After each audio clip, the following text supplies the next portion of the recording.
Hello, ladies and gentlemen. Welcome back to the physical tiny room. I am, in many ways, the Rick of Michael and Benjamin's podcast, and I am joined by Benjamin, who's a real Jerry. Say hello there, Benjamin. Hey, you can't say that, Rick. Is that a Jerry? I don't know. I did my best Jerry impression. It was very Jerry-like in nature, so mediocre, subpar. You're a real Jerry, Ben. Interesting fact about Ben, ladies and gentlemen. When we're testing the sound levels before we start recording, he speaks in a lower voice than when we start recording. So then I always have to adjust it, which I think is a real Jerry thing to do. Okay, there we go. Ben, do you want to do the theme music? Theme music for the podcast. We don't actually have any theme music, but I hope someone will make some up for us.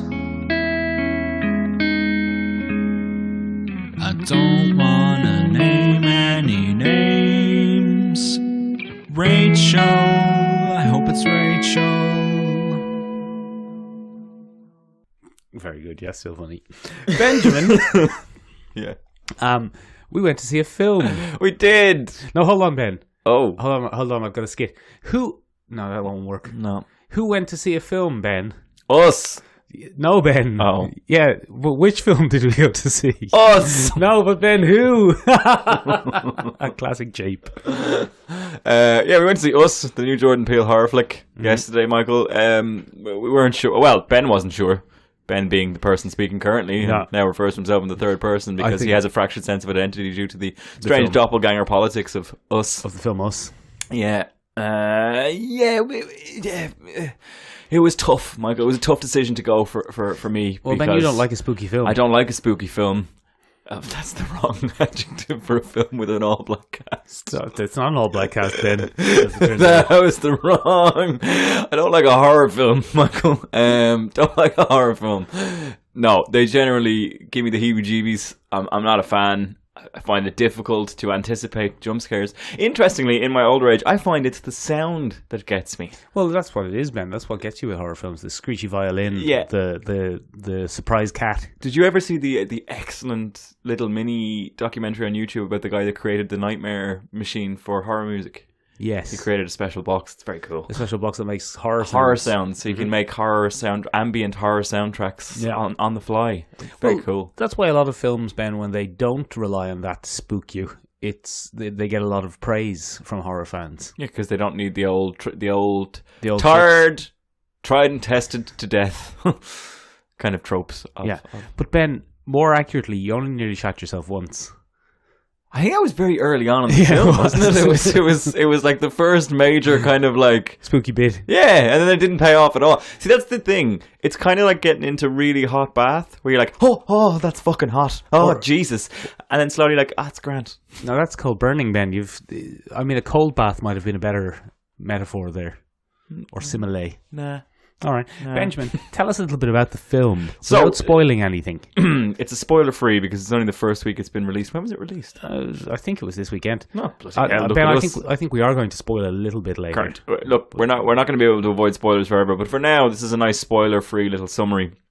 It centers around. It won't be. Just don't take that on trust. It probably won't be. Centers around a family. Yeah. That are spoilers, Ben. On a little vacay. Who's in the family, Ben? Who's in the family? There's Addie, played by Lupita Nyong'o. Yeah, I think that's Nyong'o. Yeah, Lupita Nyong'o. There is her daughter, her son, and her husband, played by Winston Duke, whose names I don't remember for some reason. His name was No, I can't remember his name. I can't remember his name at all. I can't remember the child's name, and I can't remember the girl's name. The girl runs track. The little fella is a bit odd. Yeah. And the husband is a real classic dad. Real dad. Loves a dad joke. Yeah. Loves good family friendly fun. Doesn't realise when he's pissed his wife off immensely. Yeah. Loves talking about his favourite songs from the 90s. Yeah, it's all about him trying to make himself seem cool to his kids. Ben, do you think that old friend of the podcast, Chaddy B, Chadwick Boseman, do you think he would have been upset to see his love interest and his rival married? I'd say it'll grind a few gears. With Chatty B. That's Marvel Earth 623, where Nakia married M'Baku. Yeah, and became suburbanite Americans. Ascending suburbanite middle-class Americans. Yeah, very good. It's the whole thing. Yeah. Ben, you were telling me yesterday when we were talking about this that one of your new hobbies is looking up Chadwick Boseman. That's true. Doing a Wakanda Forever symbol and looking a bit tired. And he looks absolutely jaded. You kind of inspired me to go home and check, and he really does. He's like, oh no, I have to do this again. It's amazing. And people keep doing it to him, and you can just see he's like, yeah. Wakanda Forever. This isn't how I want to be remembered. You know, I was James Brown in the biopic James Brown. Yeah, he's going to be Black Panther forever. Yeah. He is Wakanda Forever. He is to Batman what Adam West was. No, sorry, he is to Black Panther what Adam West was to 60s Batman. Yeah, he is to Batman what Adam West is to Black Panther. Literally nothing. Very, very different things. Yeah, literally nothing. But centers around this family who goes in little Hollipop. Turns out that Addie, the mother, has a history of an traumatic experience in that exact area. Yeah. Why you'd keep going there on holiday after having a traumatic incident is beyond me. Well, I think it's about an hour from where it is. That's one of my mild criticisms about the film. It's a little bit geographically odd. The sense of time is a bit peculiar. Yeah, well, I think they kind of... This is going to go very spoiler heavy if we start leaning in. Now, look. It is what it is. She has a traumatic experience. Yeah. Jordan Peele is a huge horror fan. In the opening 20 minutes, I'd say we're given multiple possibilities for what is going to cause the horror element to surface throughout. I mentioned this to you yesterday. Addie, her traumatic experience is centered around what's called a vision quest. Mm-hmm. For anybody that doesn't know, a vision quest is a now very much pop culture centered thing where Native Americans go off into the wilderness and have a walkabout, similar to Aborigines in Australia, to become witch rooms to become real men. It's a maturity ceremony, I suppose, if you want. And this parodies this and makes it very hokey and over the top, a classic westernization of. It's hard to get more Western than Native American culture, exactly. And it's a classic whitewashing of the horrors that were committed against the Native Americans by America today. But Ben, you thought that's what it was going to be. I thought it was going to be aliens. I thought that's what it was going to be. I thought we were going to have a classic Stephen King, Indian burial ground, spirits of revenge kind of shenanigans. Yeah. We didn't. But spoilers there, Ben. Many of those opening scenes, we have like the Stephen King 80s opening credits, stuff like that. Mm-hmm. He tries very much to give you an old red herring here and there to see what it might be. And in the end, you have to wait and see, because we're going to try and keep it spoilers free until we do massive spoilers. But this is not really spoiling anything because it's in the opening of the film. Addie's traumatic experience is based on the fact that she meets a little girl who looks exactly like her. In a hall of mirrors. In a hall of mirrors. So nobody believes her. Everybody thinks she's just after being spooked by her own reflection. Mm-hmm. She hasn't. Or has she been? Or has she? Oh! And then she lives with this childhood trauma. And it's interesting that you mentioned geography, but what really interested me is that she has never brought this up to her husband before. Yeah. Before they go to that cabin. That's a very unusual thing to gloss over. It has never manifested. I think she has forgotten, is what we're supposed to think. You know, childhood trauma, people forget childhood trauma. She doesn't like beaches. And she particularly doesn't like that one, but I don't think she particularly remembers. Then she goes down to the creepy little dance room. Spoilers, Ben. No, the creepy little dance room is in the opening 10 minutes. What's the creepy little dance room? She goes downstairs to the little recital room in her old summer home. Oh, yeah. Ben, I forgot what I was going to say. Yeah, go on. It's a tour de force by Lupita Nyong'o. She's brilliant. Yeah. Absolutely brilliant. Mm-hmm. Just a great... Two very different characters being played by one woman. Yeah.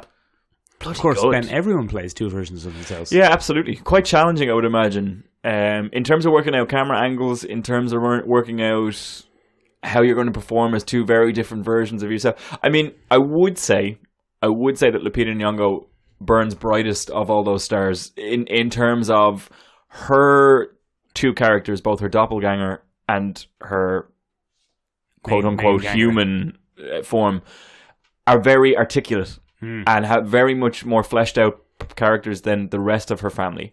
the two children play feral versions of themselves or mute psychotic versions of themselves, and the husband is, for all intents and purposes, a little bit like of Mice and Men. He's like a big, dumb, mute brute. Yeah, but I think that's why her doppelganger is special. Yes, I think that's the whole point. It is, although Ben, it looks like a family story. It isn't really a Lupita Nyong'o story. Oh no, yeah, I think. One of the things I really loved about the film is that the trailer completely beguiled me. I was expecting a classic cabin in the woods horror romp. You pointed out yesterday, Michael, as we left the cinema, that the main horror element of that entire movie is the family in the driveway. The Lupita Nyong'o having a freak out going, when I was here when I was 11, I saw something and I think she's coming back. I think she's coming back. Yeah. And then the kid says, there's a family in our driveway. And then you went, oh, Jesus. Yeah, it got me. That was pretty much the only spook in the film. That was the big one. After that, it became we should really stop using the word spook. Why? It's just not good. It has a racial undertone. Does it? Yeah, I don't think it does. It does. It massively does. Does it? I promise. I've never look heard it up that on your phone there while I explain what you're talking about. I'm just going to say, just look it up. Look it up. I've never heard that. Look before. it up. It has a very American undertone. Does it? Yeah. You really shouldn't say. Well, look, that's.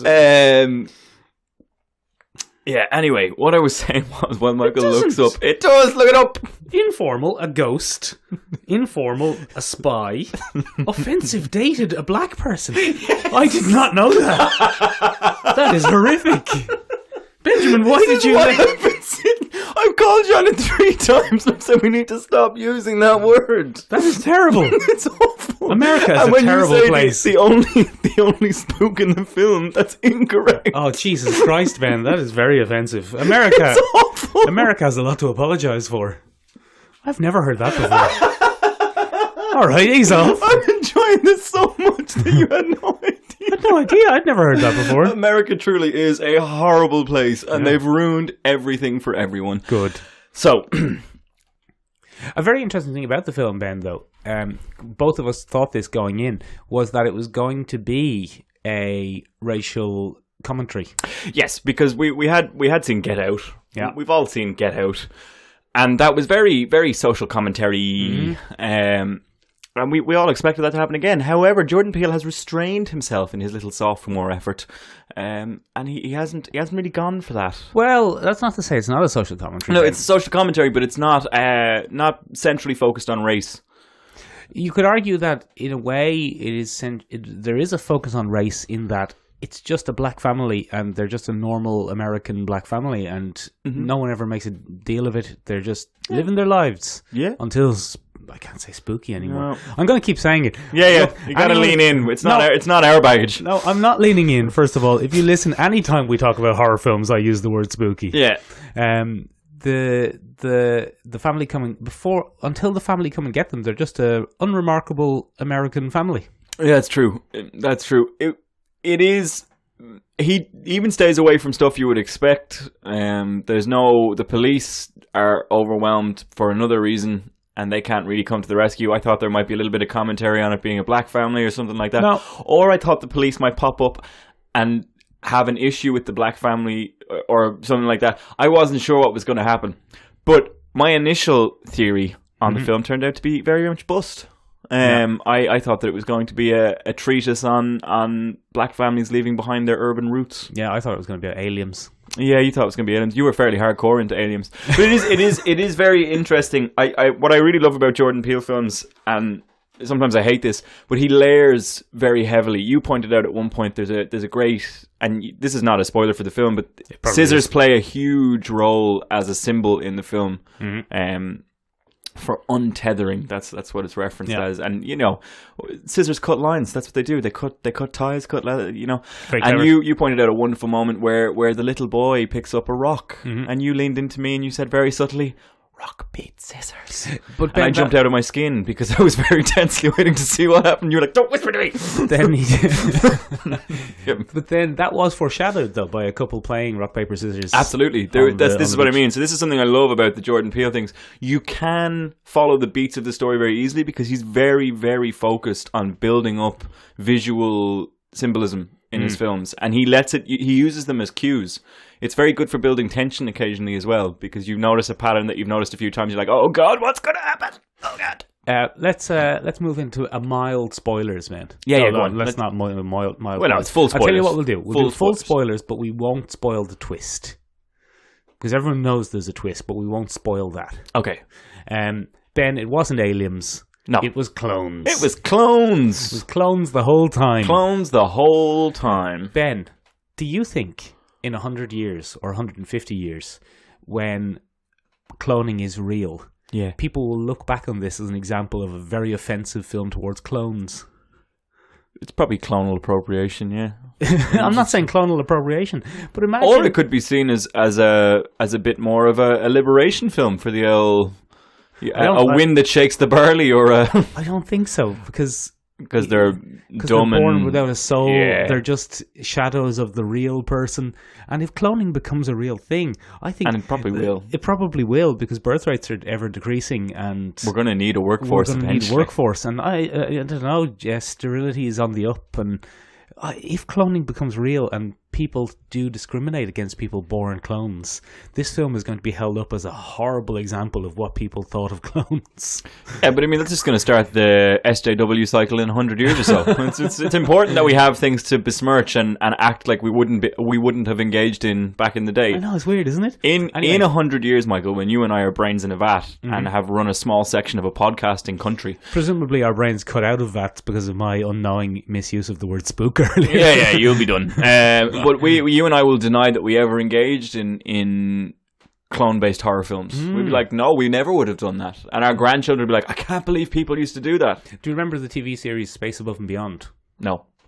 In Space Above and Beyond, lots of people are clones, or at least vat-grown humans. Classic.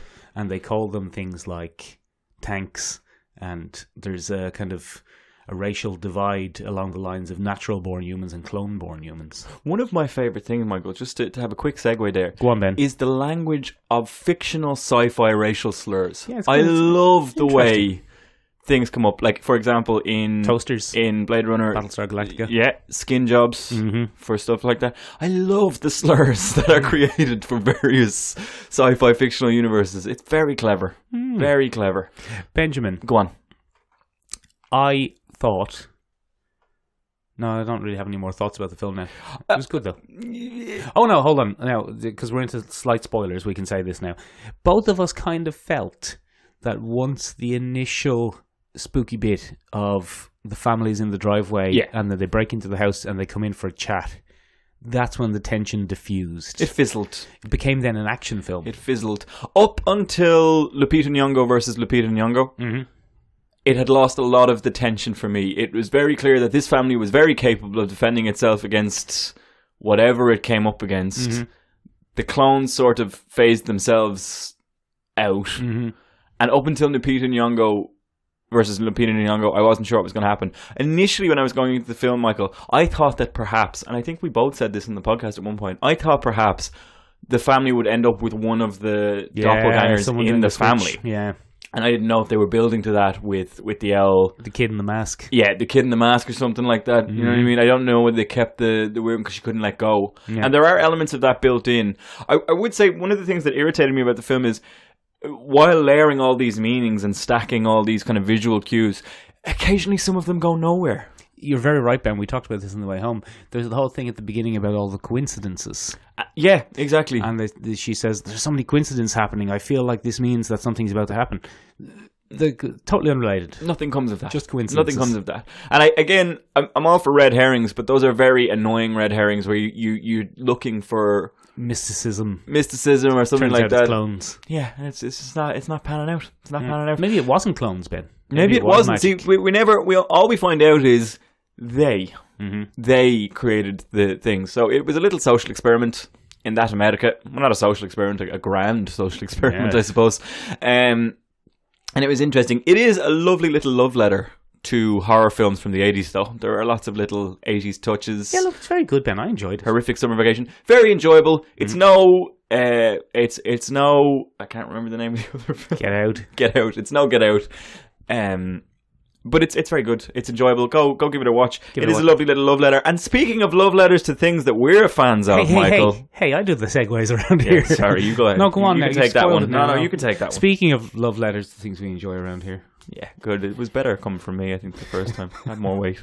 But, yeah, generally speaking, Michael, Yes, Benjamin. did you watch my recommendation from last week? I did, Benjamin. I watched it and I enjoyed so much of it so thoroughly. We decided that we're going to speak about it at length today. We do the whole episode on Love, Death and Robots. Ad nauseum. Yeah, ad nauseum. It's fucking good, Michael, isn't it? Just bear with me a second. We've spent 20 minutes talking about us there, perhaps accidentally, so we've got about 40 minutes left. Oh, Yeah, we might have to do 2 episodes.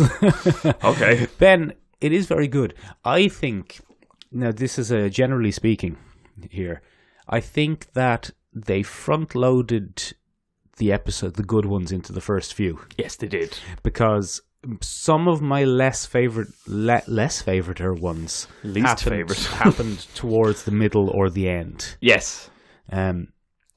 But We- some of them I don't even remember. We have a little list here in front do. of us because there are 18 episodes, and keeping track of 18 episodes with 18 names are very difficult. This is a very cool thing made by a Redditor on the Love, Death and Robots Reddit, that he collected all the symbols that you see at the start of each Oh, very episode. good. Each episode has a name, and then it has a series of symbols, 3 little glyphs that they use.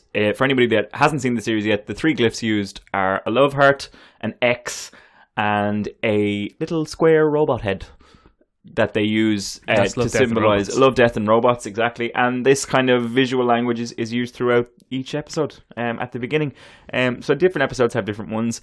I didn't realize until I gave them a little rewatch. I gave my favorites a rewatch, and then I rewatched some of the other ones. Some of them are damp squibs, Michael. Some of them are beautiful little animations, but they don't really do much for the overall theme. No. But as Tim Miller said, this is a series, for anyone who hasn't listened to our previous episode on this, let's do a little breakdown on it. Sure. Tim Miller of Deadpool 1 fame, director.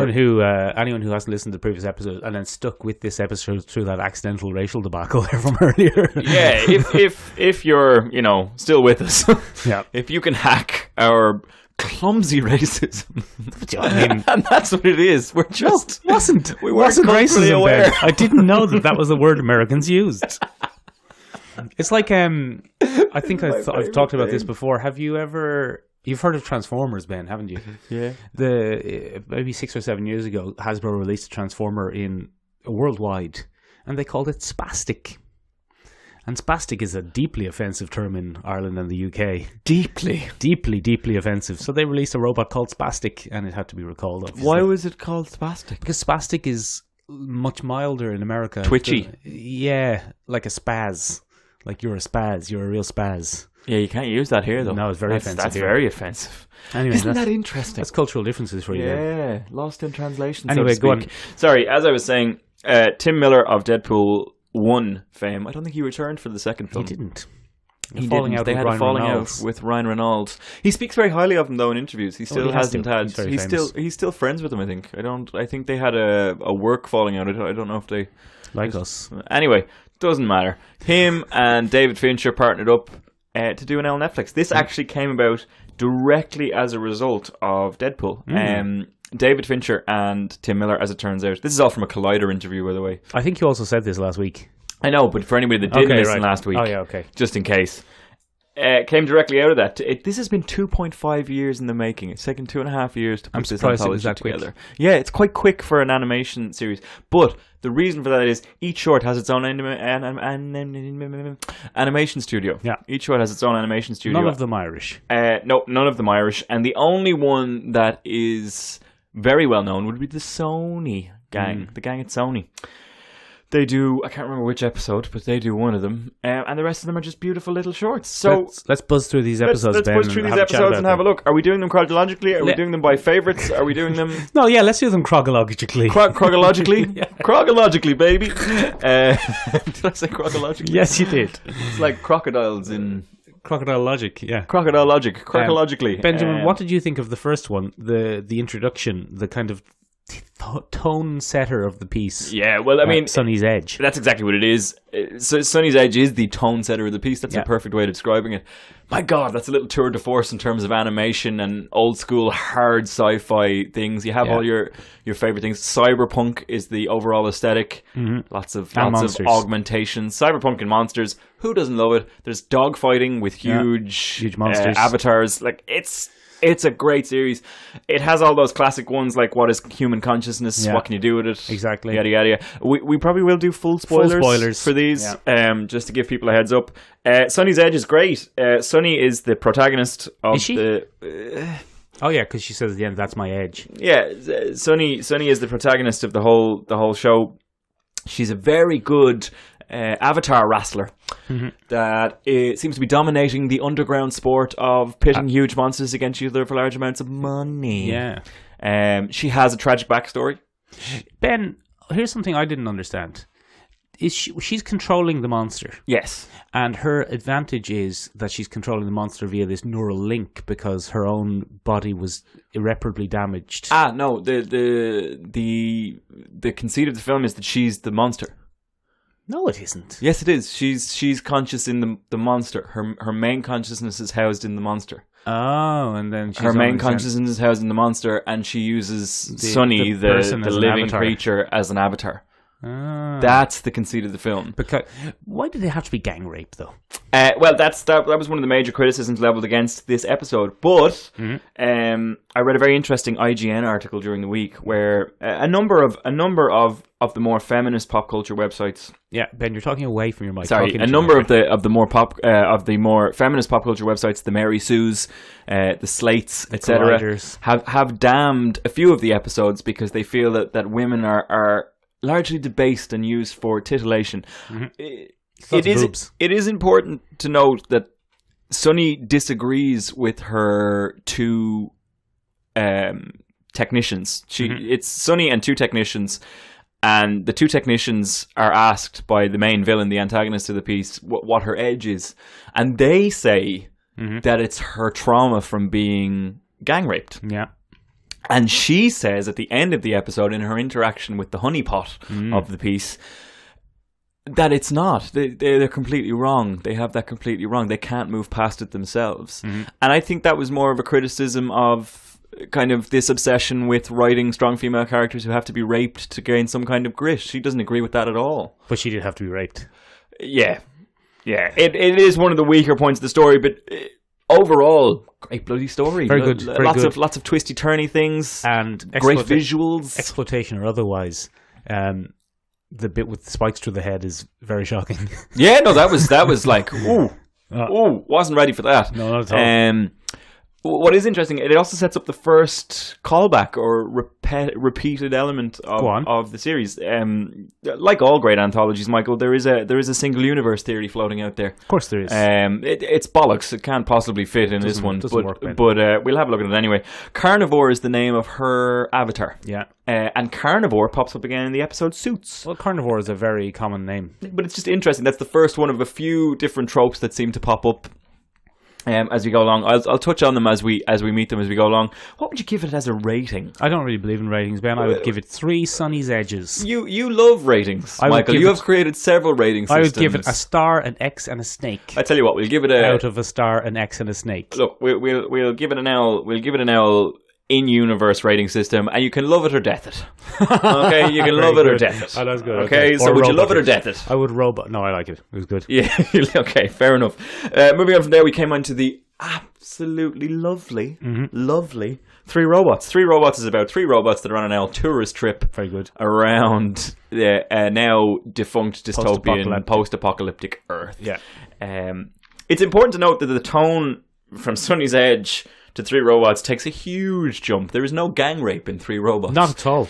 And that's intentional. When he was interviewed,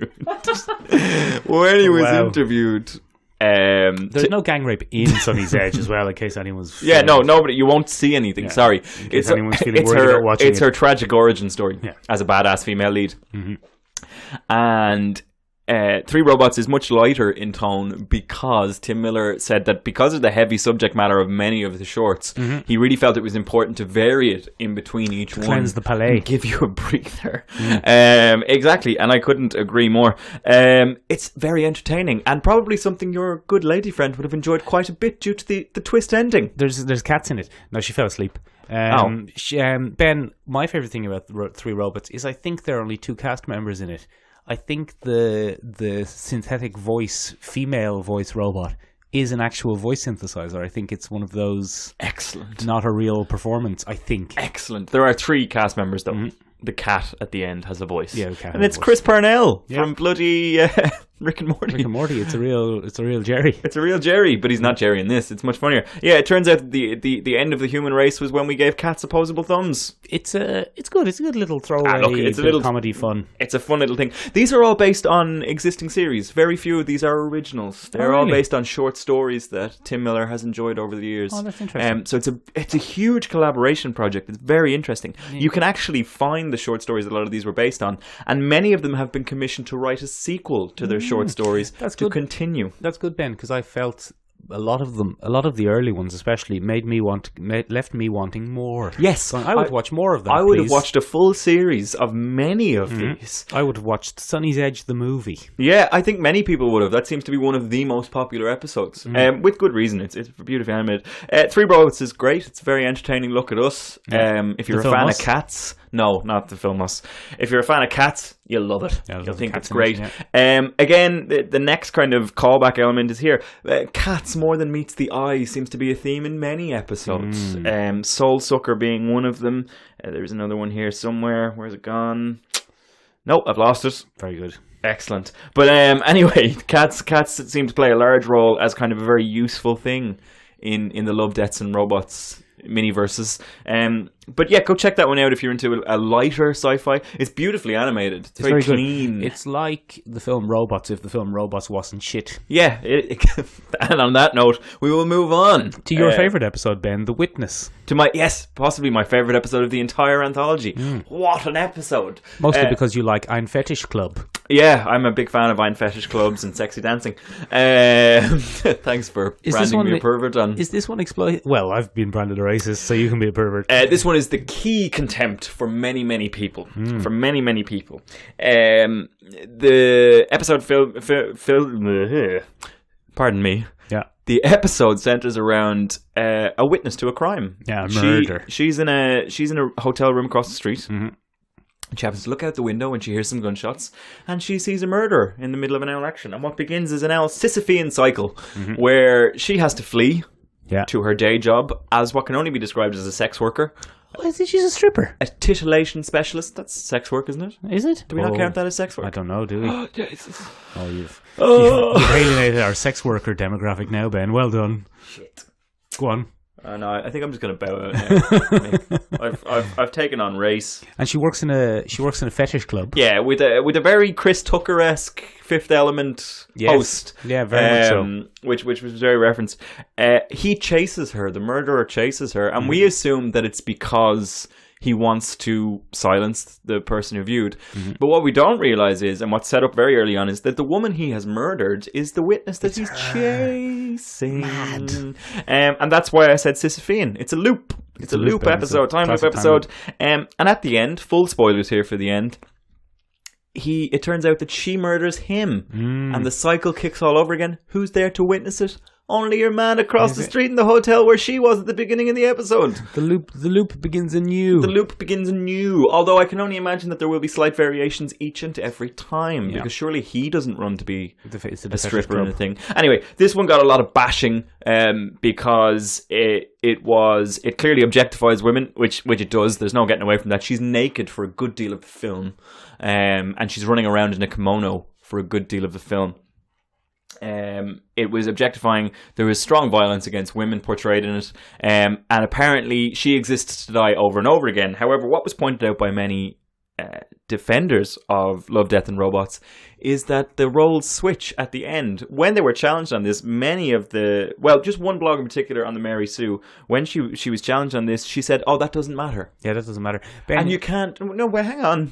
We've to come back to that there now. with your arch nemesis, the website, the Mary Sue. No, not really. I just think it's sloppy journalism. What the issue I have with dismissing an entire factor of the end of that short is that it's quite a key factor that role switches and then she hunts him. Yeah, well, for you an don't entire see. episode. We didn't see it, and admittedly, that's pretty bad. But to dismiss the entire end of a film, a key philosophical part of the film is pretty shoddy. You don't see his willy either. Well, we might in the sequel. Witness Part 2. Bit of luck. Benjamin, the next one was my favourite. Really? Yeah. Of course, actually, this makes perfect sense. The next one is absolutely this brilliant. makes perfect sense. You're a huge Warhammer fan, aren't you? Well, I'm a Warhammer fan, but it's Some not just strong Warhammer. elements in there. It's I love the animation style of suits. very, very, very family Very friendly with a very non-family friendly theme. It's got that old cell shaded look of early CGI. Great. Lots of references to sci-fi. His wife is dressed like Vasquez from Aliens. Really? Yeah. When she's doing the piloting, the different mechs are cool. Mechs are very cool. Did you remember? You probably don't. There was a video game on the PlayStation 1 called The Horde. No, don't remember. Which was about farmers protecting their farms from a horde of aliens. Well, that's clearly what it is then, isn't it? So there was that I would be throwback interested as well. to see what it was based on then. I'd say it's that. I wouldn't imagine it was. It's not. It's The Horde is medieval. Oh, As sorry. opposed to Okay, never sci-fi. mind. Never mind. But I mean, one thing you could argue against suits is that the aliens themselves were quite generic. That's interesting. They seem to be one of the core designs throughout the entire series. That's another callback that I was very interested in. Because they look a the bit Sucker like- of Souls have almost exactly the same design. They're four-legged creatures with huge maws that don't really have much definition. They're also very similar to the nighttime version of the creatures in Secret War. Yeah. So I didn't know whether that was a repeated motion on purpose or generic. Content designers seem to do that a lot. There was a hint of the Pacific Rims about it as well. Yeah, there was a lot of cosmic horror. There's a lot of things coming to get us in the middle of the night. That's a central conceit of all of Love, Death and Robots, I think. It was a very enjoyable thing. I thought it was brilliant. Great characterization. The characterization was amazing. The amount of characterization they squeezed into such a short time was incredible. You had a really strong sense of each character and how it worked and yes, what was going on. I would have loved that to be an 80-minute film. Yeah, you very possibly will see it. Tim Miller has said that they are currently working on season 2. Season 2 has been greenlit. There was quite a lot of the film where you can't talk. There was quite a lot of that in it.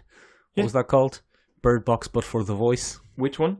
The film with John Krasinski and Emily Blunt.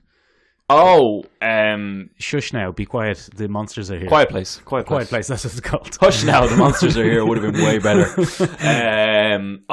Can we please write a parody of Hush now, the monsters are here? Hush now, be quiet. The monsters are coming. There was a bit of that in it as well. The American setting. There was a nice little twist. So maybe the bad guys were the good guys, or the good guys were the bad guys all along. Yeah, we won't spoil the twist. Let's not spoil the twist. Go check them out. We spoiled all the other twists. Okay, fair enough. The twist is that they're on a planet and they're terraforming a planet. An alien planet. And it looks like the things attacking each biosphere as we pull out. We do a long pan out native shot. life forms.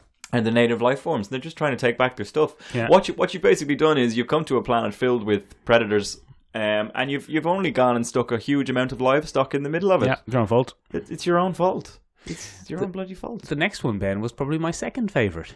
What's the next one? Sucker of Souls was bloody great. This one gets a very poor rating online. People don't like this one. Don't they? I think it's because 2D animation is very much out of vogue. Oh. This is 2D. I thought this was the Irish one. It does have this that is look very about it. reminiscent of Cartoon Saloon. Yeah. And it has a bald man with a big ginger beard. it's Dracula. I thought they might be giving a little nod to the gang. Also, one of the characters is Northern Irish. Yeah. The big baldy lad with the beard, which reminded me of you thanks, when Ben. I watched it. Which reminded me of you. I thought in another life, Mick was a Northern Irish mercenary. Vampire mercenary. Yeah, vampire mercenary. They didn't know they were hunting vampires at the time. They didn't know they were hunting anything. Again, cats make an L comeback. Cats are a useful weapon against Dracula. Turns That's out why Dracula's scared shitless of cats. That's why I keep my cats around. I'm afraid of Draculas. That's because you found him in a tomb years ago when you were a Northern Irish mercenary. Exactly, Darnay. Exactly. There now. Okay. There goes our Northern Irish demographic. I thoroughly enjoyed that one, though. Great episode. There's something that speaks to me about exploring an old Toomey place that turns out to be evil and supernatural, and then having to fight your way out. I like that, Ben. Well, that's your job, isn't it? That Mikey Jones. that tickles me. That tickles you. I got a visual there I didn't need. But yeah, very good episode. Very different take on Dracula. Yeah. Very different Dracula. He's a big old morphing monster man. Yeah. And he looks very Dracula-esque at the beginning, and then he starts to feed, and he just becomes this big old hulking thing. And he wasn't ready for dynamite. Mm-hmm. I enjoyed that. I've enjoyed that trope. With C4. Ever since C4. I've enjoyed that trope ever since Buffy the Vampire Slayer did it with a bazooka. Very good. No weapon forged by man can kill it. Yeah. And then you're in the 21st century. Shit blows up now. Yeah. Like, this could be a whole new thing, and it does the job. Sadly for the gang, they end up stumbling upon a cavern. A cavern. My words are not working today. A nest full of the bloody things. Well, I mean, we could assume they die, or we could assume that more cats arrive and save them or something. Well, there do seem to be quite a few cats knocking around. One of my favourite parts of that episode is, where are the cats? And they look up in the rafters, and the cats are riding.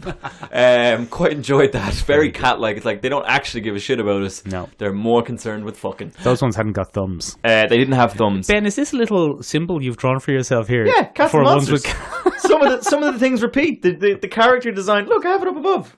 Look, I have it up above. I made a little glyph. That's brilliant. Additional glyphs. Sucker Souls is very good. What I particularly like about this one, at the beginning of the episode, each glyph lets you know what's going to happen in the episode. If you take a look at the third skull here, it's split in half, not like the poor research assistant who is clean in half, and you see his skull fall, and half the skull rolls in front of the mercenary. And there's cats. And there's cats, and you can see the little cat symbol there as well, and there's a lot of death. So yeah, that's very good.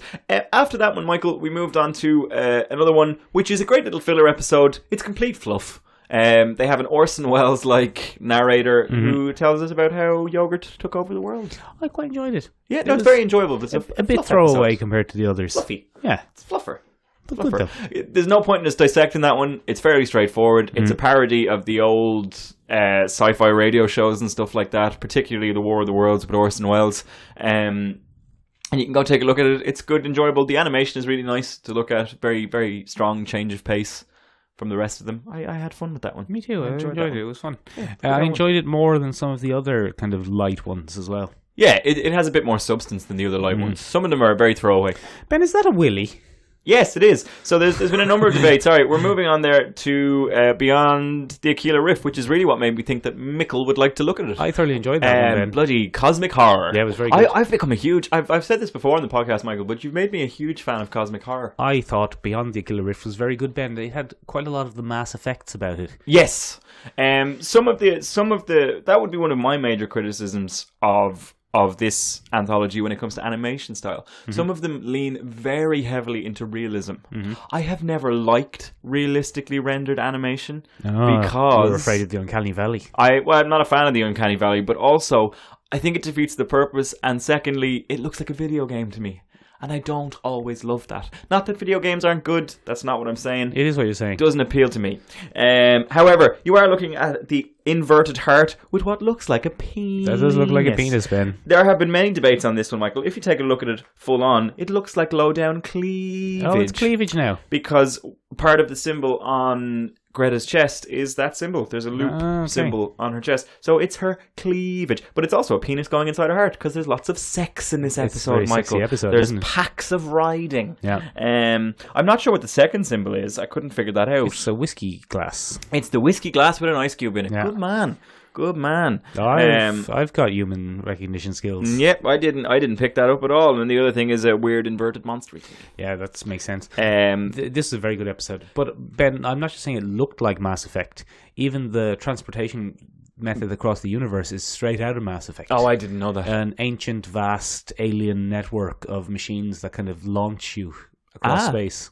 Very Mass Effect. Okay. And Mass Effect also has a kind of psychic communicating arachnid race called the Rachnos There was a lot of Mass Effect about it. Even the ship had a Mass Effect-y look to it. What I enjoyed most about that was the reveal of the Arachnos thing, because it looks like a lady coming out of the strange nesting netherverse, and then it's not. I thought that was excellent animation. I thought they pulled it off with great skill. Mm-hmm. The other thing I enjoyed... Greta was very attractive. Greta was very attractive. Yeah, that's how they get you, Ben. That's how the aliens get you. But that's the other thing that I couldn't decide at the end of Beyond the Killer Riff. Does she actually care about him, or is she just going to eat him at some point? I think she cares about him in so much as she cares about him while she's eating him. Oh, is she eating him? Do you reckon she's full-on devouring his consciousness? Yeah. Or like his psychic energy or something. Something like that, yeah. I enjoyed it for the inversion of it. There was no malice in this creature. I think there was. Oh, okay. I think she was lying. Oh, okay. Beyond the Killer Rift too. Oh, the lioning. More Greta. Now with bigger boobs. Yeah, I enjoyed that episode. I took a completely different meaning from the ending there. I took it that she genuinely was just stuck and lonely, and she wanted to have conversation with people and she couldn't do it. That's why predatory women find it so easy to pull the wool over your eyes. That's fine by me. If all the predatory women who come into my life look like Greta, if any of our listeners are predatory women, just give us a bell. Or if any of the listeners are the predatory women that I've had in the past. Don't give us a bell. It took years of counselling. Let's move on. We talked about a Killer Rift quite a bit last week, so let's talk about Good Hunting. Probably my second favourite. This is my easily probably, it's either my top or second favourite episode of the entire anthology, because it's 2D, and I love 2D animation. 2D animation sings to my soul. The Witness is my number one. Good Hunting is probably number two. I love mythology, Michael. You do, Ben. They rammed mythology into that one, but they gave me my favourite thing. They gave Steve Punk, and then they said it was shit, which I love. You said Steve Punk there. Steve Punk, sounds I like did. a wrestler. Yeah, Steve Punk. What a dick. No.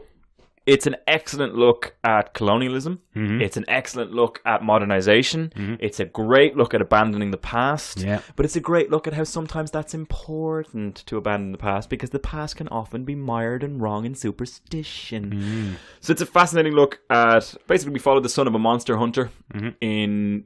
I don't know. I can't pinpoint the thing. I'm guessing Japan. early 18th century. It's China. Is it not China? Is it China? Singapore. He goes to Singapore. No, he goes to Hong Kong.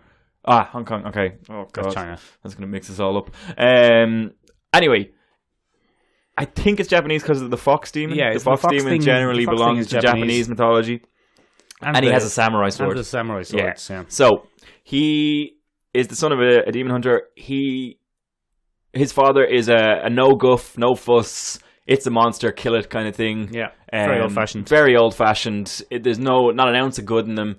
And he doesn't believe And some of the monsters are nice blokes. Some of the monsters are nice blokes, or nice ladies, as the case might be. More boobies in this one. Or there are, again, lots of boobs. A bit more rape as well. Yeah, that was the theme. Again, I see, I'm not sure. Many of the articles I read that condemned it were they were objectified and used as rape plots, which is true, but it then shows women overcoming much of that. I don't know what the right way to feel about that is. I enjoyed this episode a lot. You can't really say it's white knighting outside of the fact that it is a male helping a woman. Well, to get he revenge. helps her, but she's the real power. She's the real powerhouse of the whole thing. Like, she comes to him and it's a little bit Alita Battle Angel. I would say it's better. I enjoyed it a lot more than Alita Battle Angel. The look that she ends up with is quite Alita Battle Angel. I think that's fair. It was unclear to me whether she could transform back into a woman. Yeah, I wasn't sure on that either. I think she probably could. I think she probably could. But I think that was left ambiguous on purpose. Yeah, I think that was the whole point. I enjoyed that they didn't fall in love. I enjoyed that immensely. I enjoy when a plot doesn't revolve around the romance between two characters. I think he was in love with her very much, but he goes off and does his own thing and leaves her in the village. Isn't that the demon's power, though, to make men... No. Oh, no, we touch on this, that they both end up bonded. It's nothing to do with... they don't seduce them. They get stuck. Basically, once a human falls in love with this particular form of creature, they're psychically linked. And anytime the man suffers, the woman has to listen to him screaming in her head. So she goes to them to calm them down. Now, don't get me wrong, she probably feeds. She's a predator. But Then she eats them. Then she eats them. But like, it's an interesting look at it. Obviously, it turns out that monsters aren't so bad after all, and men are the real monsters. More specifically, white men from Britain. Yeah, well, look, I think we can agree on that, Ben. I think everyone can agree on that. Look, lads, the British Empire was an awful pack of lads. Bunch of bad blokes. Benjamin, the next one was the first one I flat out didn't like. Yeah, hated the next one as well, actually. We completely agree on that. Boring. Not particularly interesting. No. Badly plotted. There's a monster. The monster design was boring. Yeah. It ate his friend. He didn't seem to give a shit. Yeah. Then the guy who came to evict him, just a guy doing his job, probably didn't deserve to be eaten. Definitely didn't deserve to be Was eaten. a bit of a knob. That's all. But hardly a devourable offence. Being a bit of a knob. Although in these things, there's not much of a devourable. Yeah. Look, didn't enjoy it at all. It's boring. Big monster reveal at the end. Very easy to spot from a mile away. Saw it coming. Yeah, saw it coming. Really had very little going for it. Like a knockoff version of the animation from Suits as well. It lacked the warmth of Suits. It had the quirky character design, but lacked something else. Yeah, was my least favourite one, Ben. Yeah, it was a real dud, that one. It quite annoyed me. But then we came on to another one, an all-American one. I also didn't like this one, Ben. Yeah, too realistic. Uncanny Valley was very present in this one, I thought. Very present in this one. Again, this is exactly what I don't like about... We're talking about shapeshifters. We're talking about shapeshifters. Sorry, we've moved on from the dump. The dump isn't worth mentioning. There's not much to dissect in it. It's a quirky little palate cleanser in between Good Hunting and shapeshifters to emotion heavy, or supposedly emotion heavy. The Dog Soldier buddy, the chunkier guy, reminded me of Sean Astin. Yeah, I don't like Sean Astin. Oh, I like Sean Astin. I think, Ben, what upset me was the whole Dog Soldier thing. I have seen the film Dog Soldiers. Which is very good. Which is about soldiers who are werewolves. Yeah, very good. And this was about soldiers who are werewolves, but now American. Yeah, very lazy. And the Taliban are also werewolves. The Taliban also have a werewolf. It was a tour de force of werewolf transformation animation. Yeah, that was nice. Werewolf fight scenes. That was real good. But I could take or leave the whole... Camaraderie, brother. I will earn your respect as a soldier in the middle. I'm done fighting your war. Get out of here. I don't care. Nobody cares. It's those things don't resonate very well with I think that's probably the most American episode in the entire anthology. America. And it is very America. Very America. It does criticize the military aspect and the industrial military aspect a little bit. But what I found was I couldn't connect with it. I don't bleed on the stripes to make sure they stay red. Yeah, like, it's not my thing. I like werewolves, and it was very good werewolves, but story. I couldn't care about the story. Look, that'll probably lose us a few listeners here and there. But, Benjamin. Feck you anyway. I don't even know what the one helping hand was about. It's the lady Suspaws.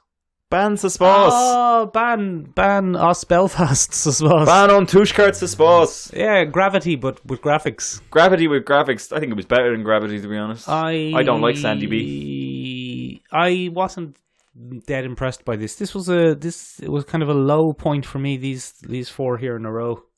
I really like Fish Night. We'll have a disagreement about that now. Helping Hand. I mean, it was a one-note story. Yeah, strong woman. She's in space. Strongly woman. She has to take off her hand and throw it to get back into the ship. There Twice. You go. Yeah. Well, twice. Once, really. Twice. Look, it's probably the weakest in terms of story of all three.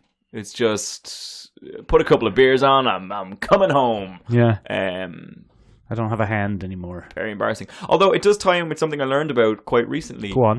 Which is that all the little bits of debris floating around space are actually incredibly dangerous for future space flight. Which I didn't know. We are creating with every attempt to enter space, SpaceX, etc. We are creating a potentially deadly minefield going into space because when things get stuck in orbit, they begin to orbit at rapid paces. And we can't design things that can withstand that kind of barrage. So they do massive damage. Cool. And so we're encasing ourselves in our own tomb, which is single-handedly horrifying. But it's okay. We're never going to reach deep space exploration anyway, so we're going to die on the planet. It's fine. Oh, that's good. But unless we let the yogurt take over. Unless we let the yogurt take over, which I would be okay with. If they balance everything out, that's cool by me. Helping Hand, meh. moving on from there, Fish Night I really enjoyed because one of the first big sci-fi experiences for me were Ray Bradbury's The Illustrated Man, and the Fish Night is straight out of The Illustrated Man. It does have a look at the Ray Bradbury's about it. Yes, it Have did. you ever heard the song "Fuck Me, Ray Bradbury"? Yeah, it's amazing. It's funny. so good. It's an excellent song. It's not the most science fiction-y, this one, though. It's No, more no, psychedelic-y. it's psychedelic. Fear and Loathing in Las Vegas. It's magic realism, surrealism. Yeah. Granty Morrison. Granty M. There's no logic to it, if that's what you mean. But I thought, visually speaking, very powerful. I can take or leave psychedelic imagery, Ben. It's not my cup of tea. That's fine. Glowing, different coloured fish do not really do it for me. I enjoyed the Megalodon. It's a megalodon. Because I have thalassophobia. Oh. Which is a very interesting thing for a lifeguard to have. I have a deep fear of deep water. I have megalodons. Yeah. Is that why you refused to go see The Meg with Jason Statham? I actually can't do shark films. Interestingly, above all else, I will do everything else. I will force myself to watch everything else. Hate stuff in the deep ocean. Makes me very uncomfortable. Always getting a bit of a panic. I'm a very strong swimmer, Michael. Don't know if you know that about me. I didn't know that. Was a lifeguard for a very long time. But have a crippling fear of the deep ocean unless I have a reason that's why to be out there. This spoke to you a bit more than me. Yeah, I have done 2 rescues in deep ocean where someone swam out past the buoy and I had to help them out. And you have never seen someone swim so fast in all your life. I was out to the person in a split second and I had them dragged back in. I've seen the in film a split second. Then I've seen the film Aquaman. Yeah. I don't like deep oceans. I don't like trenches. I don't like what lies beneath. I'm also a strong believer in don't fuck with oceans. That's not where we're supposed to be. You don't like the film with Harrison Ford and Michelle Pfeiffer, What Lies Beneath? No. bloody Michelle Pfeiffer and Harrison Ford. Benjamin, what was Lucky 13 about? Lucky 13 is one of my least favourite in terms of animation. I just don't care about it. Very Black Mirror to me. This one. What was it? Machine. Sorry, it's about the female pilot who takes on the ship that's supposed to be very unlucky. I don't like that one. I thought it was very well acted, but I thought it was a little bit heavy-handed. Get off my ship. She doesn't want to go. No, I thought it was, again, I'm not a huge fan of military-based plotlines. I just don't care much. I liked it, Ben. I don't like Space Wars. I liked it. I thought the ships themselves looked a bit like Avengers Quinjets. That's, you see, this is interesting. Do you give a shit about vehicle design in stuff? Yeah. Vehicle design stuff is very important. Like I'm looking around a room here. Yeah. Transformers there. Looking around. Lego spaceships there. I've got bloody model airplanes there. That's fair enough. There's the Lego Quinjet. I love a bloody spaceship design. Fair enough.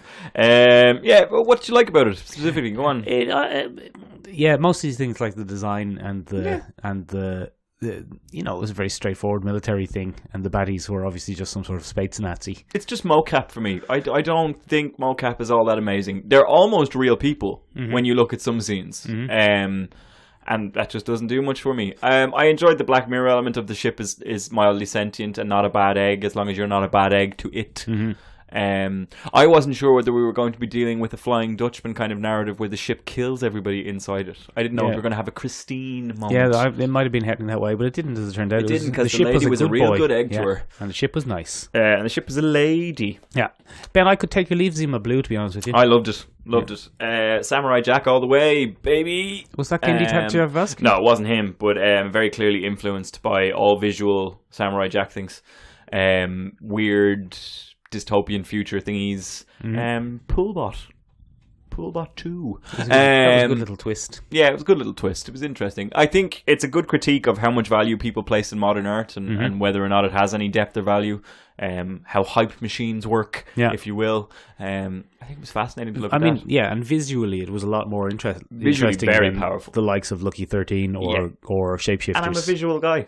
Living in a visual world, and I am a visual guy. I enjoyed the Jack Kirby elements of Zima Blue, where he became an adaptoid bot that could go anywhere on the planet. Yeah, and walk around lava and whatnot. Very, very Amazo, very Jack Kirby, fourth worldy. I enjoyed that. Ben, we've got about 5 minutes left. Let's just power through the last 4. Well, these are the weaker. I would say these are some of the weaker episodes of the series, to my mind. What's Blind Spot? I can't remember what Blind Spot is. Devil Devil? Is that a cat or a devil? Oh, Blind Spot is about the three mercenaries. The three mercenaries hunting the ship. Hunting the cargo. Oh, ship. yeah. Completely pointless episode for me. Like the robots. It was very anime. It was like the robots. Don't use anime as a derogatory term, Ben. I will. Very anime, very Leafield in designs. Yeah. The design's very Leafield. There was a touch of the... Do you remember the... What were they called? The robots who were sports. I'm a sports guy, and I'm made of sports, and I can hit things with sports, and I've got legs, and one of them's a baseball bat. That one? Don't know what that is. Oh, anyway, yeah. Don't know what that is. Yeah, Blind Spot wasn't a winner. It clearly didn't stick in my mind. Ice Age was very boring for me. Ice Age was the Simpsons episode where Lisa created life on in a a petri tooth. dish, Yeah. but with Topher Grace and Mary Elizabeth Winstead, who you often confuse for Brie Larson. Brie Larson. Yeah, so Brie Larson and Topher Grace were in this episode. And look, did I care about this one? Not at all. That wasn't great. Did it have any real weight or depth? Not at all. And the twist was a non-twist. The twist was a complete non-twist. Oh, it started again. Shock. It's a magic refrigerator. The other thing that really annoyed me about that episode is they didn't seem to give a shit about two giant people peeking in the window. Well, they made one reference to it. But, I mean, that's all they ever knew, so why would they give a shit? Yeah, that's fair enough. Anyway, I'm not a fan. Yeah. It was, again, damn squid for me. Alternate Histories was fun. I didn't like it. I It will was never... my absolute least favourite episode. Yeah, I will never recover from Hitler getting a blowjob from Viennese prostitutes. I don't know why that was there. I just didn't like it. I think the whole thing was done better by what's Science Friends called? Super Science Friends. Super Science Friends. Yeah, you got it. It was a lot like that, but not as good. Not as good. I think they thought they were being quirky. For the one that was most obviously flat out a comedy, it was one of the least funny. Yeah, it was very forced.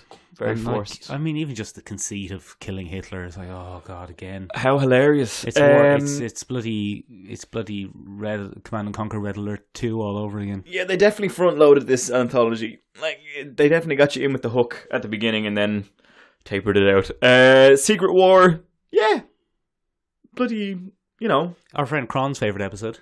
very SCP. There's an SCP entry all about how the Russians fought a war against vampires for decades. Botmaster. Very predatory. What? Botmaster. Why are you saying that? Botmaster is what the designs in Blind Spot remind me of. Oh, good, you got there. Okay. Yeah, I got there. You all right? Yeah, I'm good You now. happy now? Yeah. Okay. We'll get you something after this. We'll get coffee or something. Oh, good. It's grand. Secret War is based possibly on an SCP entry where it's called Botsmaster. okay. You gonna let me finish the episode? Yeah, or? you do. Okay. us Secret up War is based. Secret War is based possibly on an SCP entry called the Dracula Factory. Oh. It's all about a race of primal vampires that took over the Red Forest back in the day, and And Russians. Stalin's forces were sent to eliminate them. And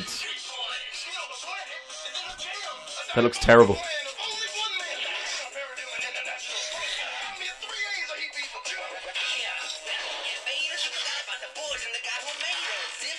I've got a leg, but it's a baseball bat, and Please I'm a turn robot. it off. What was that? The Botsmaster. That was shocking. Secret War is very interesting. Nice filler for Stalin-esque. What is the culture's obsession with Stalin-era soldier designs? Because they're cool. Yeah, very cool. Very cool. There's a lot in this has in common with the episode Shapeshifters, because it's a Russian military brotherhood I dealing with preferred monsters. Secret War. I think it was done better. I preferred it too. Perhaps because it's not current, and Perhaps because it's historical fiction. Perhaps because it's Yeah. not American. possibly. I hate support the troops narrative. Ben, do. but the troops. They're not my troops. Oh yeah. They're not my troops. And Not it's your just troops, a are they, weird American exceptionalism agenda, and I'm not for it. This was very enjoyable, I thought. Creature design, again, Take it or leave it. take it or leave it. They were better when they were in the dark. They were better when they were creatures in the dark. That daylight scene where you see the planes fly over at the end, meh. Take it or leave it. It's good though. Good episode, well plotted. The last couple of minutes with the musical score and them fighting to the death. Yeah, straight out of Spartacus. Straight out of Spartacus, but very enjoyable. You just get involved in stuff like that. Overall, man, Love, Deaths and Robots. What an anthology. Oh, so good. I hope season 2 gets a firm green lighting. I particularly, Ben, enjoyed Sunny's Edge, Suits, Sucker of Souls, Good Hunting, Beyond the Keeler Rift. They were probably my... Yeah, you just hit mine as well. favourites. I'll stick Fish Night on the end of it. But yeah, do we actually agree on I it? think we do largely. Well, that's nice. Let's wrap it up, so. Well, look at that. What was your favourite episode of Love, Death and Suits. Robots? I just said Suits. No. It's for the listeners. Oh, the For listeners. Yeah. What was your favourite episode of Love, Death and Robots? Do you have any favourite short fiction that you think might have inspired any of these? Could you tell us where to find some? Yeah, I'm tell us where curious to go. read more. As always, ladies and gentlemen, we are on iTunes, we are on Spotify, we are on SoundCloud, and we are on YouTube. Yeah. We have an old Dublin Comic Con video out there if you want to give us a shout. Give us a and look, take yeah. a look at that. Give us a comment below and tell us what you think. We are looking to do a new series of videos where we make a cosplay. What do you think of that? Would that be a good idea, a bad idea, or so on and so forth? I did mention iTunes earlier. Reviews are always helpful there, guys. Lash them up there. And yeah, if you have anything else that's similar to this, or you're looking forward to any upcoming projects, let us know. And if you found your doppelganger and murdered them, good for you. Yeah, good job. Hope you're living a full life.